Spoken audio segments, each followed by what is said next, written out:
This image that I'm going to show you is going to open your eyes to a lot that's going on within the financial markets as it pertains to hard money and also dollar receipts. Hear me out. For context, I want you to understand what the S&P CoreLogic Case-Shiller Home Price Index is. This index is a widely respected measure of U.S. single-family housing market trends and is published by the S&P, the Dow Jones Indices, and they use this as a benchmark for individuals to understand how housing prices are trending over time. Now, what you are seeing right here is a chart that essentially is plotting from 2016 until now that Case-Shiller Home Price Index as it pertains to dollars, gold, and Bitcoin.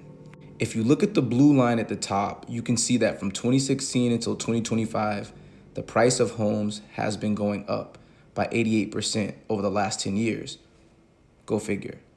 If you look at the red line in the middle, you can see that over the past 10 years, that housing, based off this index, has been dropping as it pertains to being priced in gold.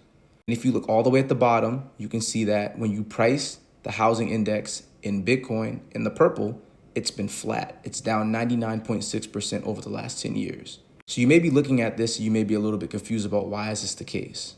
The reason being is because as liquidity has been pumped into the market, more dollars are chasing less goods. In the context of the homes, there are literally a limited amount of houses that are essentially constructed due to zoning and other regulatory factors.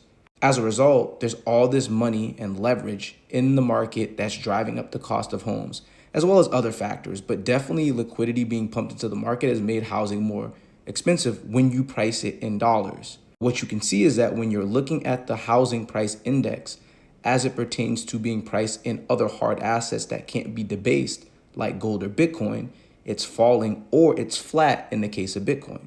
So the question now becomes, is housing really getting expensive if you're saving in hard assets, or is it getting more expensive if you save in dollars, essentially that are created out of thin air and then chasing less goods in the market?